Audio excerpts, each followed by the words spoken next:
Hello, good afternoon, everyone. Thank you so much for joining us today. I am Jacqueline Cofield, doctoral candidate at Columbia University, and I am a proud Joan Tisch Teaching Fellow. Today, I'm going to be talking to you about the Whitney Biennial through the lens of embodiment.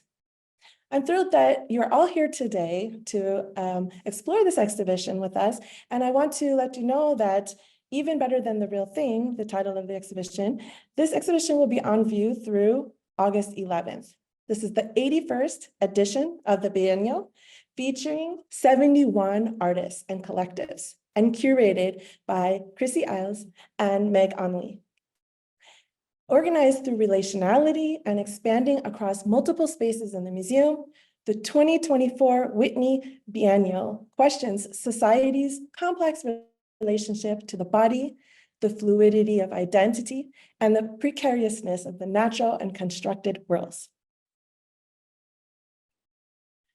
So today we're going to be looking at about 15 different artists. Hopefully we'll get through them.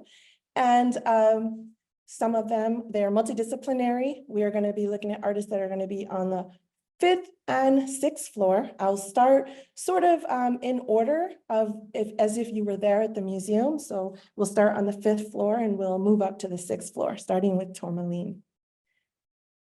Before we get into looking at the works of art, let's talk a little bit about this concept of embodiment, which is the title and the concentration of our discussion today.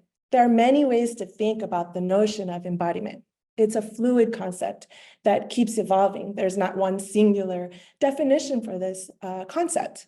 Traditionally, if you look it up in the dictionary, it's going to say that it refers to the tangible or visible form of an idea, quality, or feeling. However, psychotherapist Anne Safi Biasetti suggests a more nuanced understanding, defining embodiment as an active and intentional process of living life informed through the sensory experience of the body. Let us consider that embodiment isn't just a thing, it's an action. It's about actively experiencing life through your body's senses, not just treating them as tools. The artists featured in this exhibition, too, are many of them focusing on the body, some through figuration, some through abstraction, performance, or their own material selves. Let's take a second to reflect on how our bodies are entering into the space of this, in this case, virtual exhibition. We can ask ourselves, how is my somatic body or bodily response to the spaces and artworks in the exhibition, shaping my experience with the works and the ideas conveyed? The artists featured in this exhibition are thinking about the body, as I mentioned, and Susan conceives of bodies as locations for cognitive processing, bodies as sources of knowledge and skill.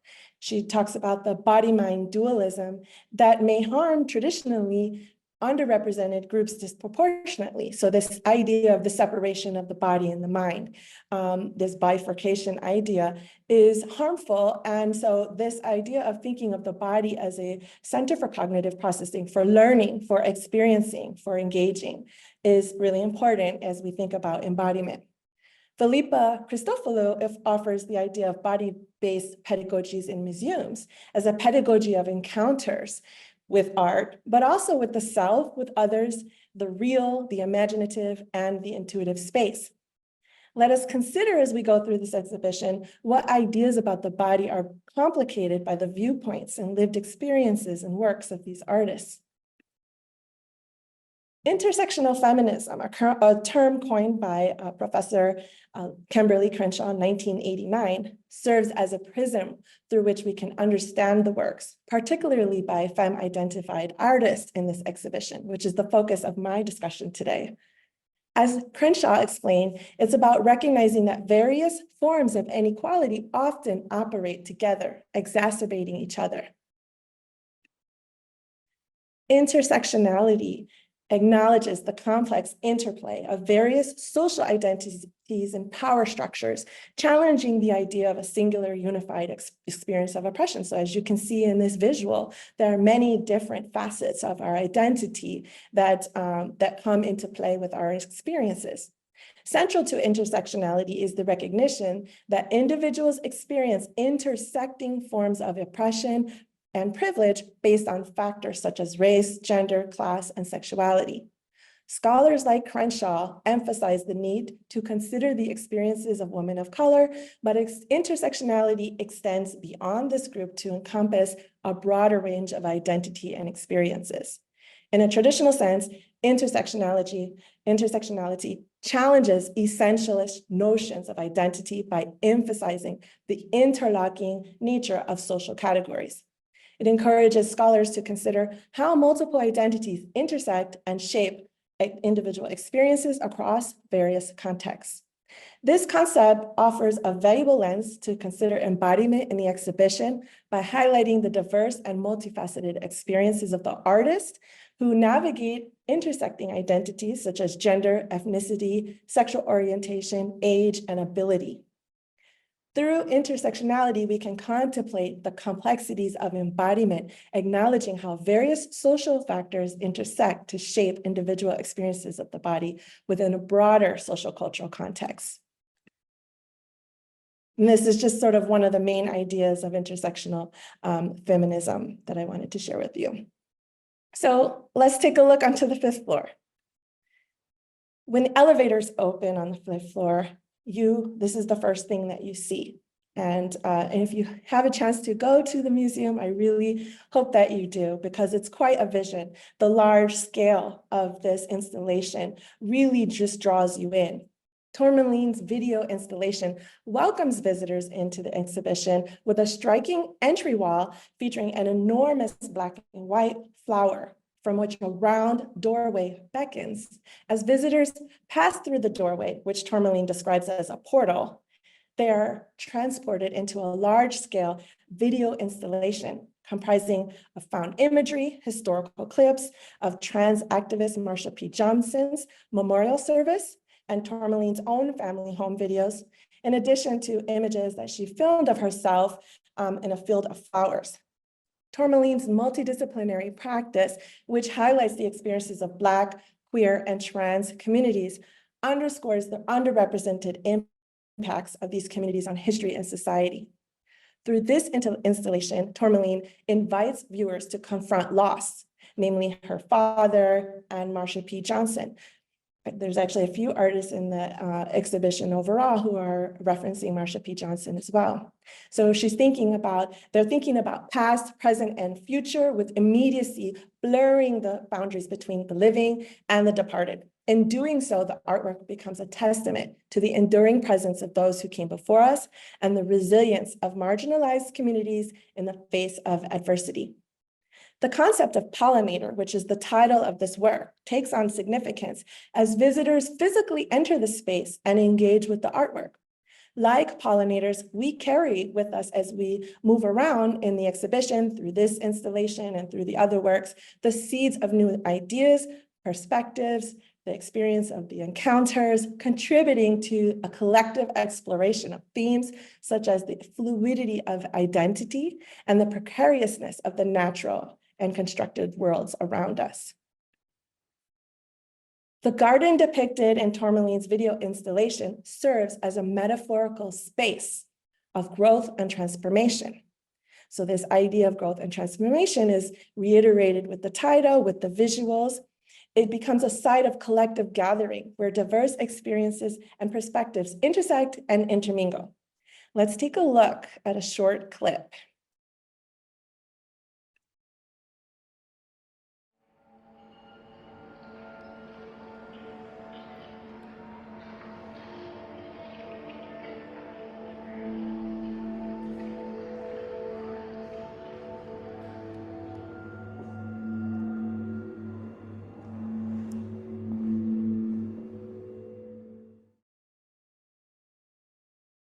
Okay, it's a short clip because we have many pieces to look at, so unfortunately we can't show the whole thing.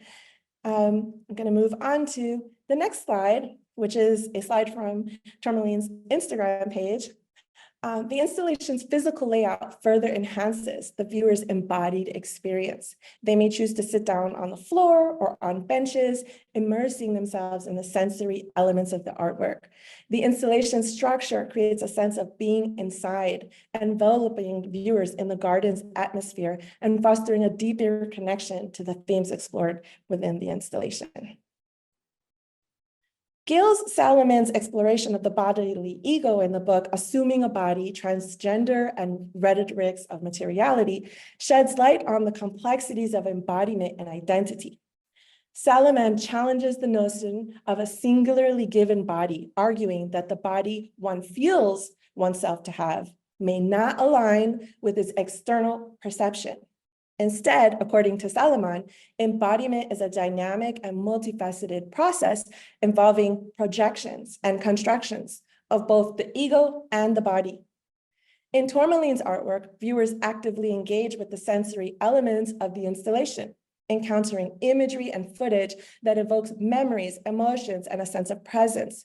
The physical experience of the viewers within the space further enhances the embodied engagement as they sit on the floor, as I mentioned. Through this embodied experience, they contribute to the meaning and the construction of identity, reflecting the dynamic and multifaceted nature of embodiment as discussed by Salaman. Salaman's theoretical framework provides valuable insights into the complexities of gendered embodiment, intersecting with and enriching our interpretation of Tourmaline's video installation.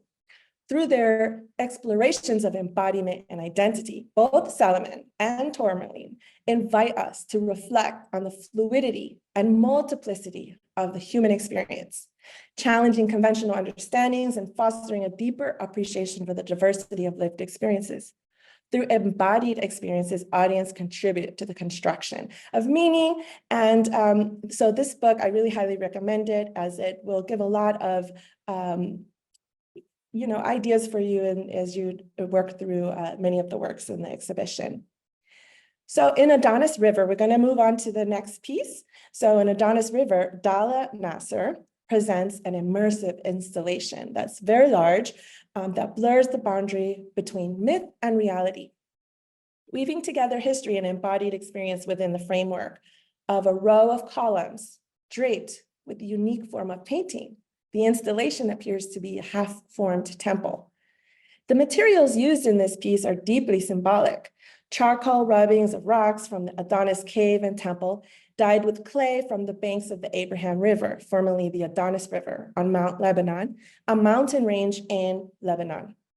The color palette, consisting of natural earth tones, complemented by muted red, is a nod to the story around Adonis' blood that flows to the river, evokes a sense of both the real site and the historical and mythological baggage that it holds.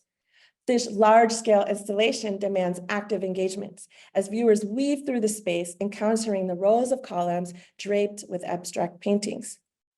Embodiment takes on a multifaceted meaning within the context of this work. Drawing from the concept discussed earlier, is not merely about embodying a static form, but actively engaging with the sensory experience of the body.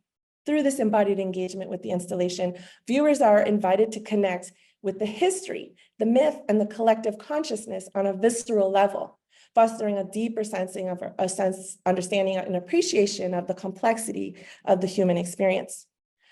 With the use of these resources, Nasser alludes to the myth of Adonis, which references Greek mythology. The Temple of Adonis serves as a focal point for the study of grieving and communal memory, since it is a unifying location in Lebanon's complicated past. As they make their way around Adonis River, viewers are met with a kaleidoscope of meanings, including the meeting point of myth and history, the contrast between the past and present, and the suggestion of a communal activity mixed with the echoes of grief. Reflecting on the power of community mourning for not just individuals, but also entire cities and locations, and the imagined possibilities that remain unrealized, Nasser's artwork becomes a space of meditation. Adonis River becomes more than just an installation. It's a place where myth and history collide, upending our conceptions of reality and encouraging us to rewrite the stories that mold how we see the world. This is another view. And what I wanted to share with this one is you can see the other works in relation to each other. As one explores this exhibition, they're encouraged to take note of how the artworks interact with each other and the spaces that they inhabit. The curators meticulously arranged the artworks within the galleries, strategically playing upon themes and concepts. They crafted sightlines. They were very particular and conscious about sightlines from gallery to gallery, creating layered rooms that build upon one another, evoking elements of relational aesthetics. By integrating the physical experience of encountering the works, sound subtly bleeds into the gallery from nearby installations, and glimpses of artworks can be seen before fully engaging with them. The curators complicate and enrich our experiences within the galleries themselves.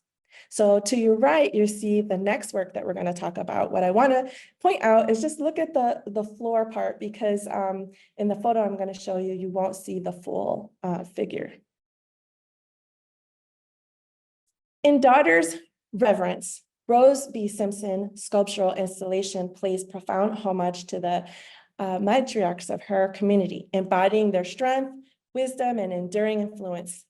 The installation comprises stout steel frameworks firmly anchored in the earth, representing the unwavering character of these maternal figures. Layered with clay and adorned with intricate markings, signs, stars, beads, and various materials, the sculptures come to life, they're larger than life, as celebrations of maternal strength and narrative. Positioned facing inwards towards each other. It's really so beautiful as you walk around them. The sculptures evoke an unsaid, tangible connection, a silent power that transcends the material realm. Despite their vacant eyes, hollowed eyes, they carry the weight of tales and histories, bearing witness to viewers as viewers in turn bear witness to them. You get the sense that they know that they're being watched as you walk around them, and they maintain their strength by this gaze inward towards each other. Simpson's intentional arrangement prompts contemplation of the deep familial ties and the timeless wisdom passed down through generations.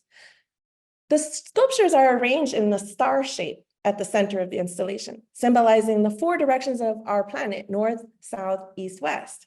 According to Simpson, each star represents various functions of the body, including nurturing, thoughtfulness, and deliberation. Every symbol and sign within the installation tells a story of journeys taken, paths chosen, and the resilience required of those who tread them. And when you hear the artists on the website, you can listen to many of the artists speak about their work. She talks about how important it was that their posture, that they were standing. And she says it's sort of a metaphor for them standing up, standing to, standing for, standing by, standing with. And I thought that was really beautiful. Simpson skillfully intertwines historical layers within the sculptures, employing dynamic patterns and textures. Simpson repurposes found objects such as scrap metal, abandoned machinery, pottery fragments, wood, beads, and fabrics as symbols of tenacity and fortitude. Daughter's Reverence embodies an act of reclaiming agency, challenging dominant narratives, and honoring the often overlooked stories of matriarchs. Through this portrayal of maternal power and resilience, viewers are invited to forge connections with their own identities, histories, and self-acceptance. The artwork serves as a poignant reminder of the enduring legacy of those who have paved the way before us, urging us to acknowledge and embrace the complexities of our corporeal existence.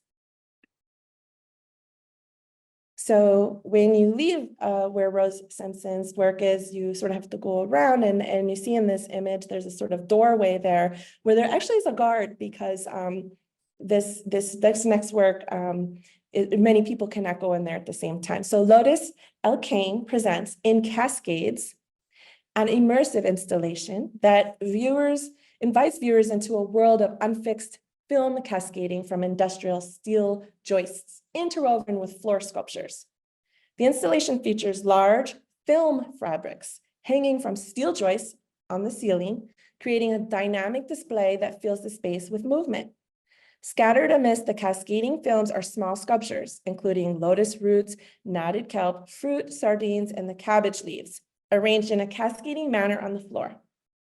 Notably, while sculptures reference bodily forms and processes, no direct representation of a body is present.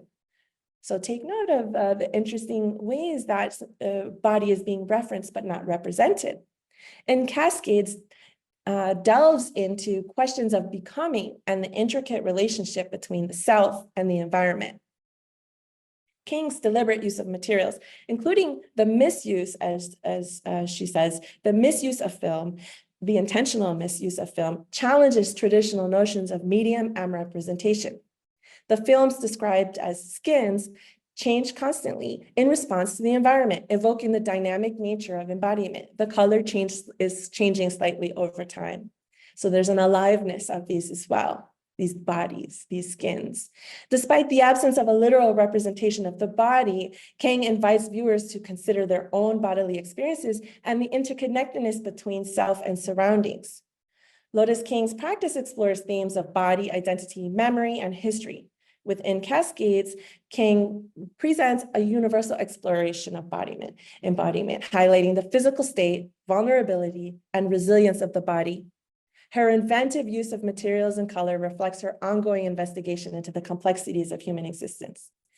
And Cascades offers a sensory journey that challenges viewers to consider the fluidity of the body and the interconnectedness of ourself. And as I mentioned, as you walk through this space, there's, you have to be very careful. And so you have to be very conscious. It interpolates you to be very conscious of your own body in relation to this installation. So you engage in sort of what is, you could consider a conscious choreography as the viewers navigate the space. And so this photo, you can see better what it looks like, also get a sense of the scale. Guarded to accommodate only 10 people at a time due to the fragile nature of the hanging films, the installation fosters an intimate and contemplative experience. The deliberate limitation prompts viewers to move in with care and awareness, mirroring the delicate balance between fragility and resilience in the human condition. As spectators navigate through the installation, they must navigate around the suspended films and negotiate the space with mindfulness. The intentional choreography of movement within the installation underscores the theme of embodiment. Overall, in Cascades, not only invites viewers to engage with the visual and tactile elements of the artwork, but also prompts them to consider the metaphorical significance of the fragile bodies represented in the space.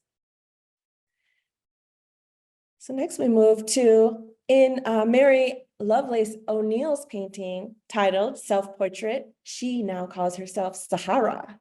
We are confronted with a striking play of formal qualities that evoke vulnerability and strength. The figure emerges amidst a layered landscape of pink and brown hues with varying transparency. The paint applied in a dry, almost watercolor-like manner drips down the surface, creating a ethereal and ghostly effect.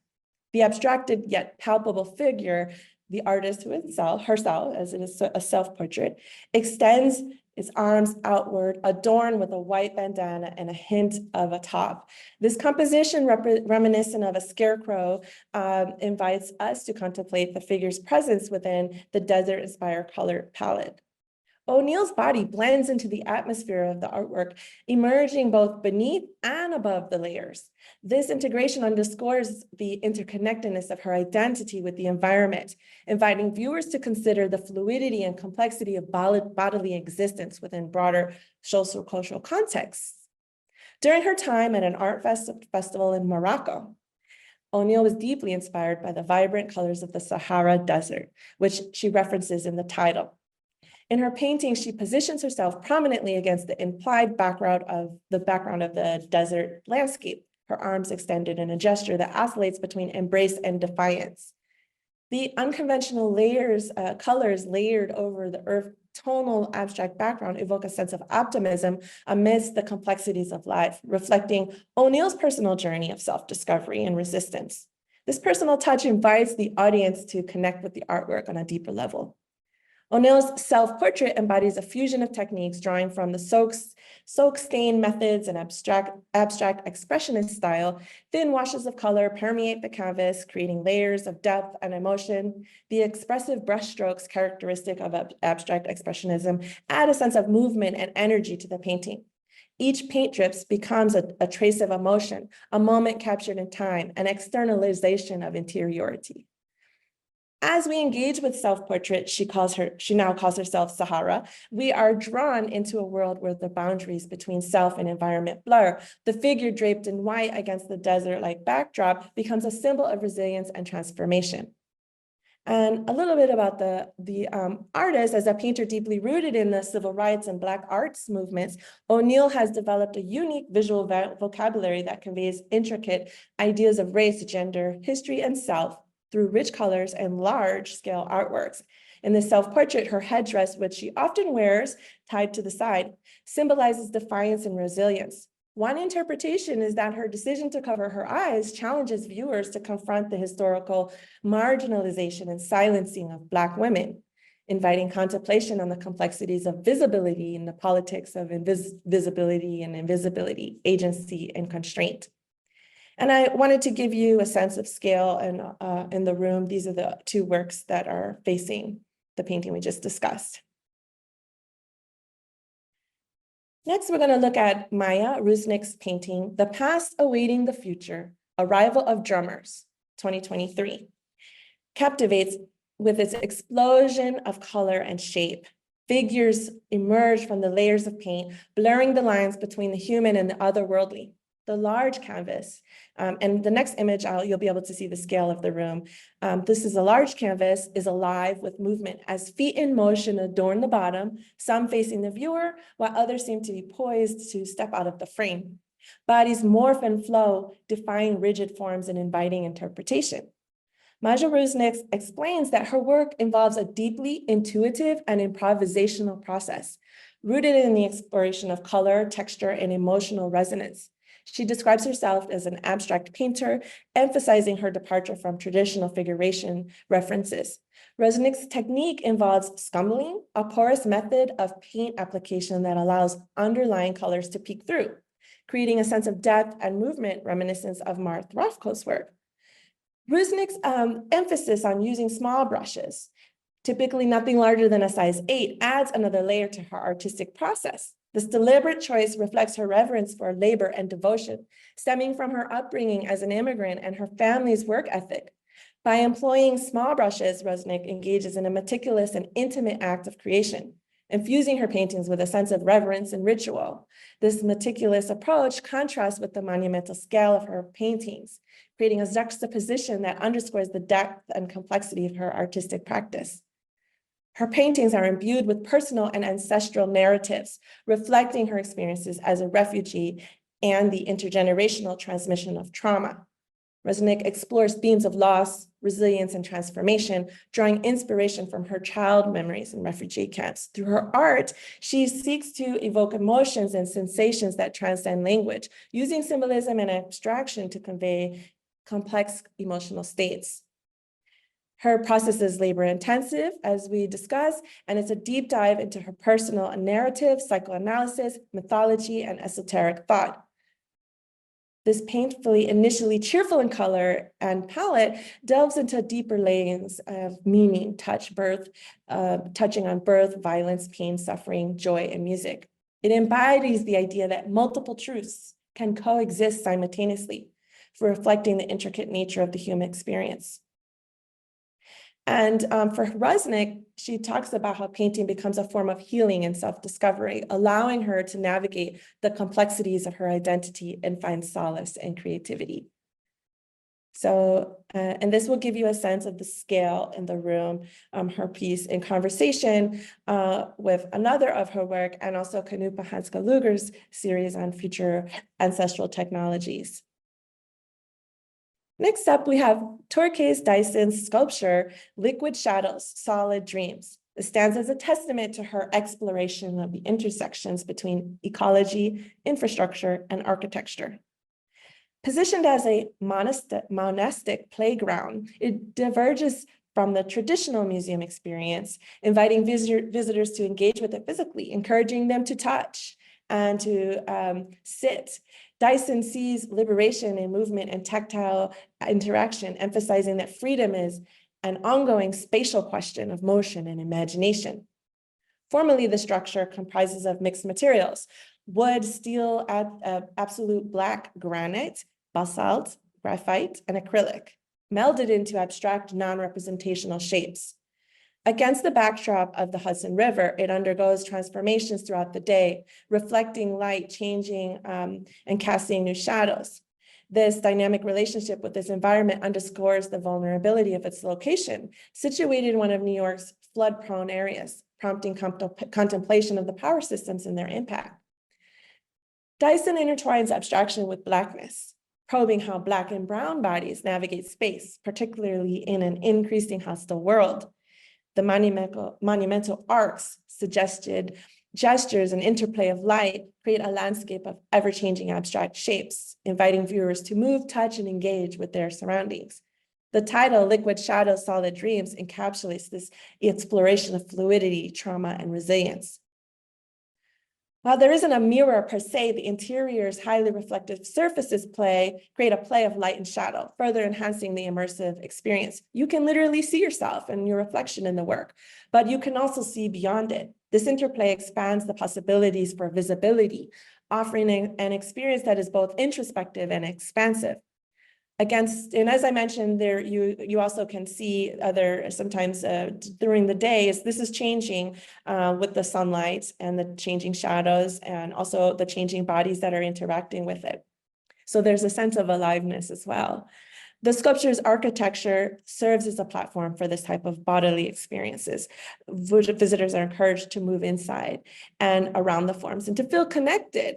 Thus, Dyson art functions as a medium for questioning the hierarchies of power that mold our perceptions of identity and belonging. When we think about the context of a museum, normally you're not supposed to touch anything, but this one invites you to touch, just sort of is breaking those rules. Dyson's sculpture is not a passive object, but a site for active engagement. It beckons literal bodies to interact on a multisensorial level. And this tactile interaction challenges viewers to reclaim agency. And so as a Black artist, she channels personal collective histories, embedding them in her work. Her childhood memories of displacement and resilience shape her understanding of space, power, and identity, and influence her artistic inquiries. Through her work, Dyson opposes the system of oppression that has historically been used against people of color. She asks us to reevaluate how we relate to identity, power, and space. Now we're going to move to the 6th floor. How am I doing on time? Okay, we're good. Peace staffs installation. So when you arrive on the 6th floor and the elevator's open, this is what you see. You walk out and you are greeted with this very large installation as well, entitled Afferent Nerves, where this immerses viewers in a multisensory experience that challenges conventional notions of space and perception. Upon entering the gallery, just off the elevator, you're encountering a striking netting structure suspended from the ceiling, adorned with lights that pulse with electricity drawn from the Whitney building itself. The interplay of light and shadow creates an atmosphere of both intrigue and apprehension, inviting viewers to navigate the space with a heightened awareness. When we enter this altered area, we are immediately surrounded by an acidic yellow light that gives off an odd glow and sharpens our senses. It's the artist's self-portrait, which is barely noticeable in the back. You see that black wall. You can barely notice the artist in this photo, I'm sorry, but they are covering their face. And so if you look closely, you might just start to notice that. But on the website, you might be able to find another image of that where you can see. So we can see the conflict in this self-portrait between hypervigilance and detachment, where the hands cover their faces in sign of pain or retreat. Central to Peace Staff's work is a deep exploration of embodiment and the ways in which the physical body interacts with the surroundings. Through their deliberate misuse of materials and technology, they disrupt traditional modes of perception, prompting viewers to reconsider their relationship to the gallery space and the objects within it. As P-Staff explains, both as a choreographer and an artist, I like to use a sense of danger, a sense of subliminal danger, possible harm. By integrating elements of risk and uncertainty into their installations, they invite viewers to engage with their own bodies and senses in new and unexpected ways. At the core of P-Staff's practice is an exploration of the trans experience and its complex emotional landscape. Through their immersive installations, they seek to capture the nuanced interplay between hypervigilance and disassociation, inviting viewers to consider their own relationship to power, vulnerability, and identity. As P-Staff reflects on the wall text, I talk about this feeling that I attribute to transness and in some way, but I think probably is something a lot of us can relate to. Through their work, P-Staff creates a space for contemplation and introspection. Here in Afferent Nerves, embodiment assumes several meanings. It turns into an area where risk acts as a means of bringing us back to the present, upending our assumptions and arousing our senses. Literally electricity being drawn from the Whitney Museum's walls. This is formerly an instrument of an industrial farming, but is now a representation of the intertwining of beauty and danger. P-Staff is exploring topics of identity, agency, and the body in graphic detail. The artwork pushes us to face our insecurities and claim agency. By allowing us to experience the place and be present in it and face the reality of feeling and risk, this piece gives us a chance to interact with the relationship between the body, space, and identity. So we're going to move on to the next piece. So when you're in the museum and you move from the gallery where P-Staff is, Harmony Hammond's work is in the next room, just sort of around the corner to the right. Harmony Hammond's artwork, Patched, is a striking mixed media piece that challenges traditional notions of art and craft. Comprising of woven textured fabric, cotton patches, and paints, Hammond creates a visually captivating tableau that invites viewers to explore the complexity of bodily experience. The artwork resembles a quilt with swatches of fabric stitched together to form textured surface. Bold red hues evoke images of blood, while cross-like patterns and darker tones suggest themes of sacrifice, resilience, and trauma. Through Patched, Hammond definitely blurs the lines between art and craft, challenging the historical devaluation of materials associated with women, such as materials in artistic practices, such as quilting. The incorporation of fabric and stitching techniques not only adds visual interest, but also imbues the artwork with layers of meaning. Hammond explores the themes of sacrifice, resilience, and the enduring strength of women, using subtle imagery to evoke powerful emotions and narratives. By reclaiming traditionally feminine materials and techniques, Hammond invites viewers to reconsider their preconceptions and engage with the artwork on a deeper level. So Patched offers a deep exploration of the body and its representation in art. While the artwork does not explicitly depict the body itself, it invites viewers to contemplate the unseen injuries and traumas that lie beneath the surface. There's blood, actual blood, imbued into some of the patches that you see in the work. Through the use of fabric and stitching techniques, Hammond creates a tactile experience that encourages viewers to engage with the artwork on a sensorial level. Hammond is challenging viewers to reconsider their assumptions about gender, power, agency, and inviting them to embrace all the facets of their embodied life. Just a little bit of information about Harmony Hammond. Harmony Hammond is an 80-year-old trailblazer in the art world with a prominent figure since the 70s in the feminist and queer art movements. Through her work, Hammond has consistently explored issues related to gender identity and embodiment, challenging narratives and advocating for the visibility of women and queer individuals in the art world. Patched is a testament to Hammond's commitment to using art as a tool for social change, inviting viewers to confront uncomfortable truths and reconsider their own perspectives. Here you see Patched is displayed in the gallery in conversation with other works by Hammond. Ultimately, Patched works as a visual statement that celebrates resilience, connection, and the fearless expression of one's own truth. Hammond asks us to embrace all facets of who we are, to think intensely, to recover agency in the very fabric of who we are through rich symbolism and a compelling imagery.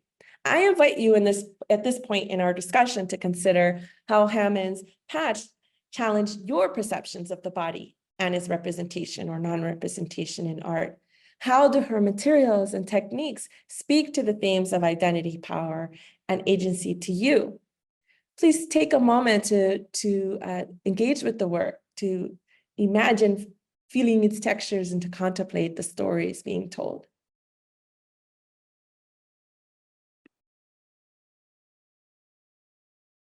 Next, we move on to another work that is sort of adjacent to facing in the sightline of Harmony Hammond's in the same gallery.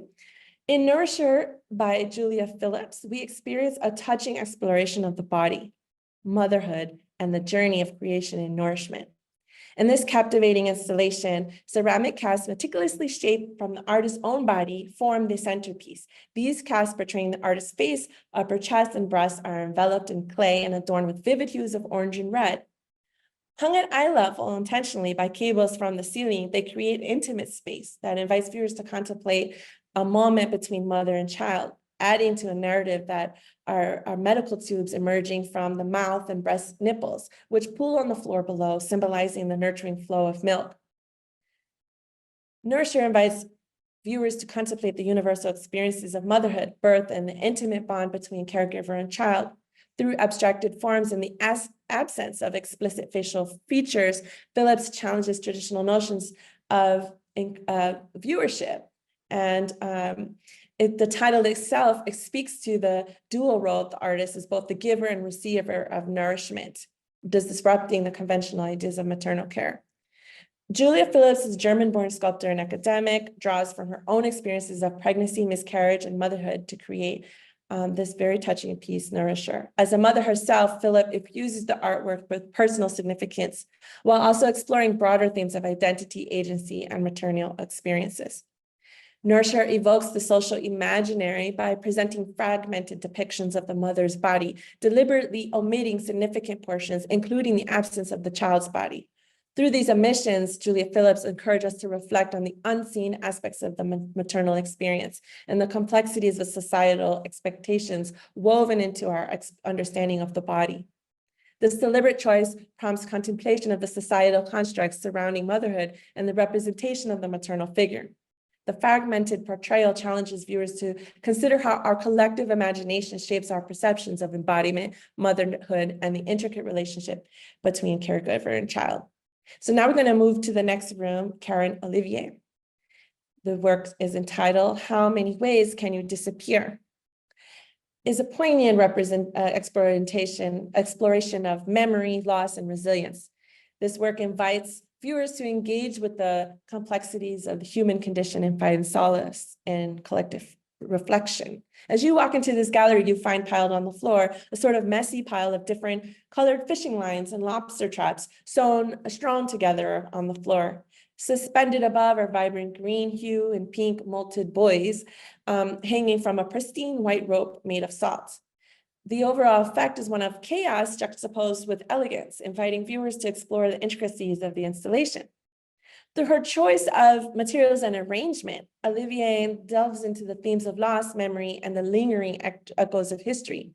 The fluorescent hues of the buoys, contrasted with the stark white robe, evoke haunting presence, reminiscent of the historical trade of salt for enslaved people in ancient Greece. By collecting materials from the seashores of Martinique's island in Maine, Olivier invites contemplation of the fishing industry and the human lives it has impacted.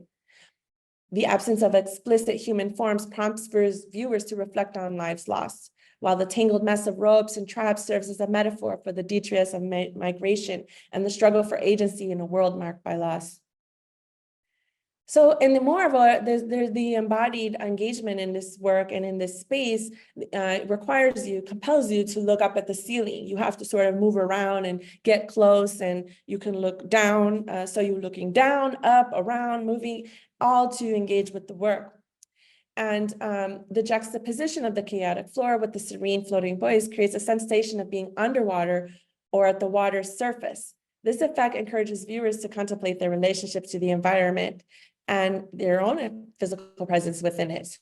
By immersing viewers in this multisensory experience, Karen Olivier invites them to consider fluid boundaries between body and space, as well as the ways in which our physical surroundings shape our perceptions and experiences.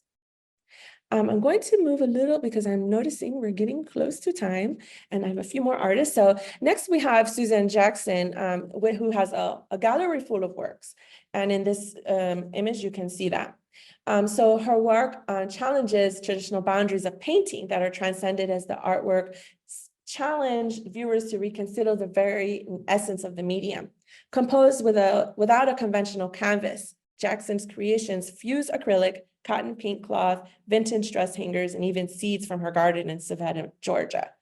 The use of disparate materials reflects Jackson's fearless exploration of abstraction, pushing against established norms to redefine the possibilities of painting.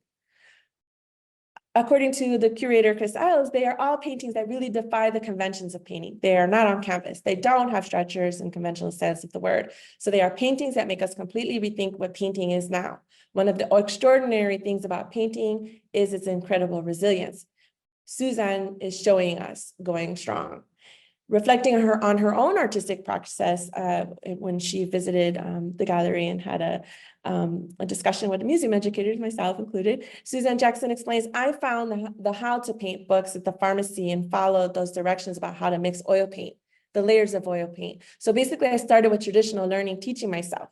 So I just had a big birthday. So I thought it was interesting. The writer said I was an octogenarian. Everybody sort of nervous all the time about these works, but they are very strong. They're growing. And I was so fascinated by the idea that the paintings are growing.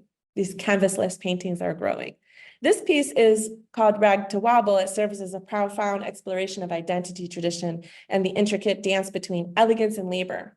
Drawing inspiration from the lively disc-crossed dances of Southern women, Jackson imbues her artwork with layers of meaning, evoking both the refinement of societal constructs and the enduring legacy of working-class roots. Through her storytelling in these works, Jackson invites viewers to confront the complexities of history and identity, challenging them to navigate the uncertain terrain where past and present intersect. And so, yes, I'm going to move a little quicker now. I want to show you a quick video.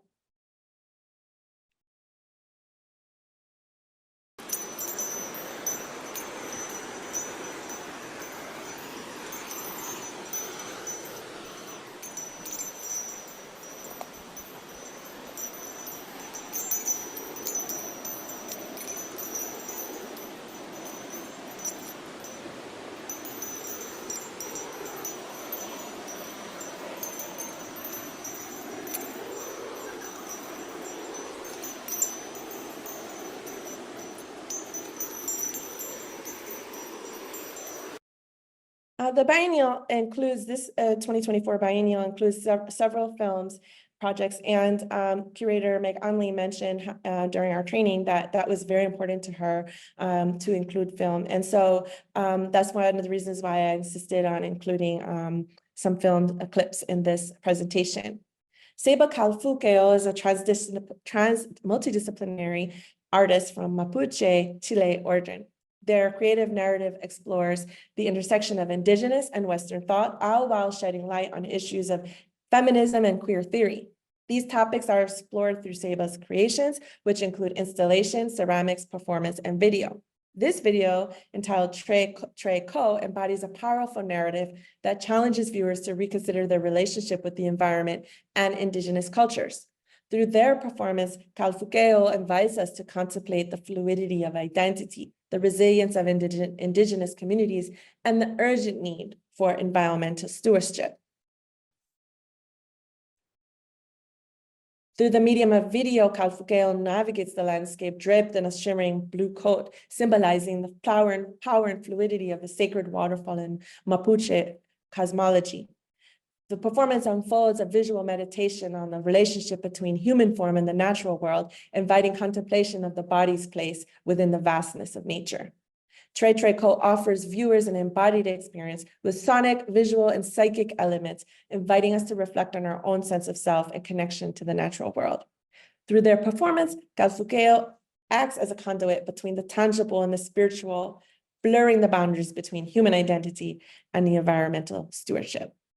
So I think that's going to be all I am going to be able to discuss now, because I noticed it's 3:51. There was a few more pieces of Carolyn Hazard and Mary Kelly's work, but I definitely invite you to come to the museum and attend a tour, and I'll be happy, or my colleagues. And I also want to remind you about the session next week with my colleague, Fred, who's going to be dealing with sensation. Thank you so much for your time.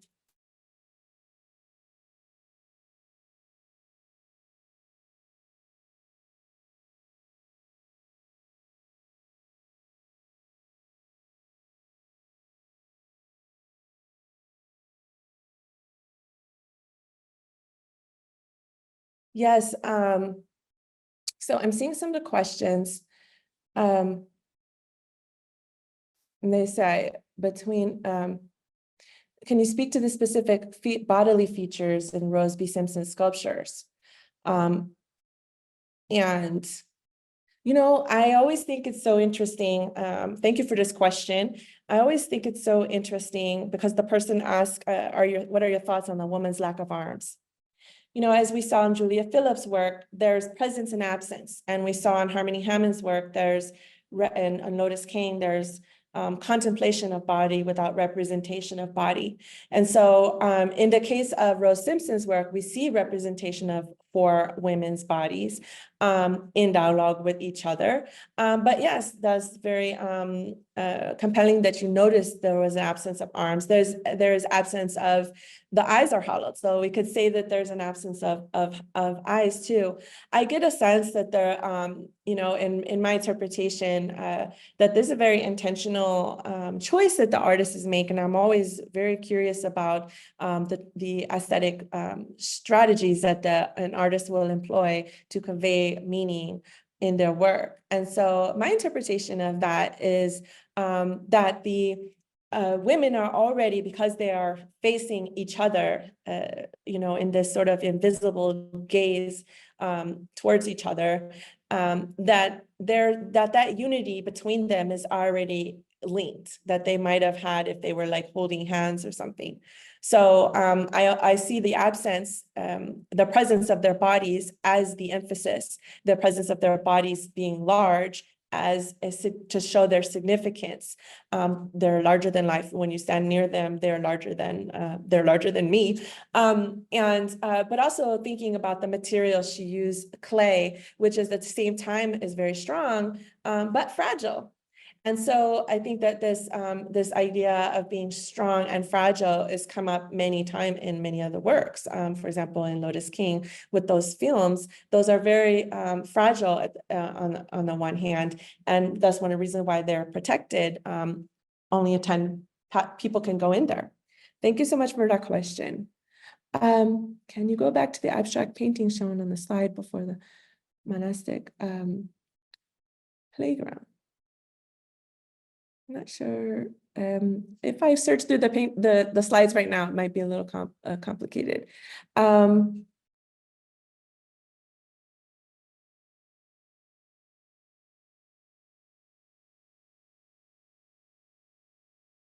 asking me about sexual metaphors.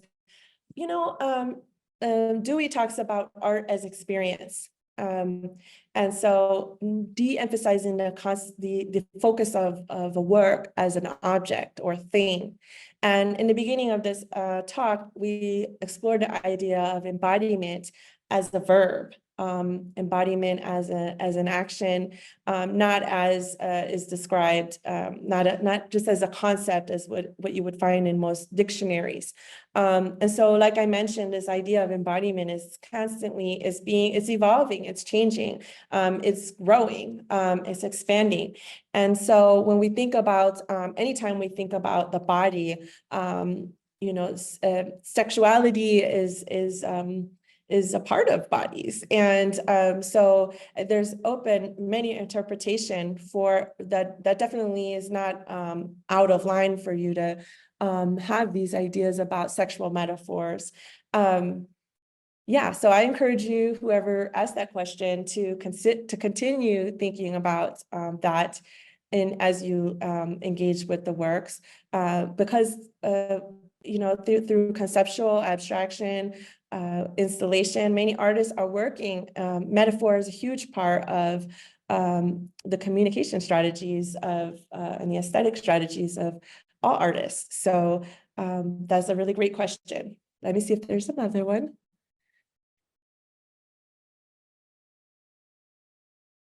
So there's a few people asking me to go back to the slides.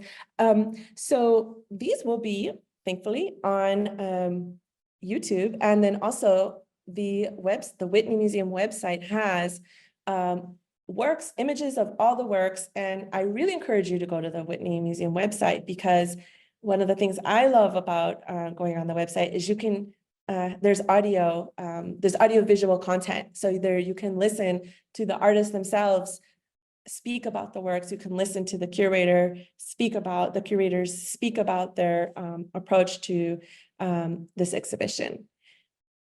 But one of the things I found very interesting about the curatorial approach was that they really focus on listening to artists. When we did training with Chrissy Isles and Meg Onley, they talked about how they travel around the world, meeting with artists and listening, trying to determine sort of the zeitgeist of the moment. What are artists thinking about, particularly in 2022, when they began working on the exhibition. They were, this is sort of during the COVID moment. And so many of the artists, and as we all were, had been sort of isolated and contemplating, well, in many cases, some of us might have been feeling like it was the end of the world. I know when the Navy ship came to New York City, it seemed like, what was happening? So there's all this confusion, this precarity of what's going on that I would, argue is still going on for us today. And that was a really important method that they use of listening to the artists and designing, selecting the artists to participate based on what they were hearing about what artists are thinking about right now. And so the works, as you probably noticed when I was talking, there's many thematic or conceptual relations between the works. And so when they talk about how they strategically were thinking about the sightlines, how and also the sonic atmosphere. Next week, really, I encourage you to attend the session next week. I will as well, because my colleague is going to be talking about the sonic nature of the exhibition, and that's a huge part of it. There's almost everywhere you are in the exhibition, there's a sonic bleed. You hear sounds, and so you're constantly sort of in a multiplicity. You're engaging with something that you're seeing, you're having that particular encounter, but you're also, sort of thinking about what else is around you.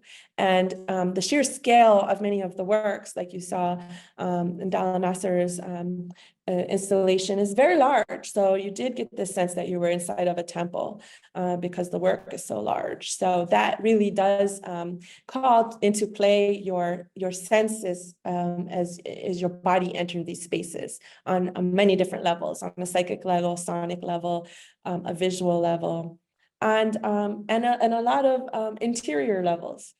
So it is 4 o'clock. I thank you all for staying with me today. This was really wonderful. I wish you all a really beautiful afternoon.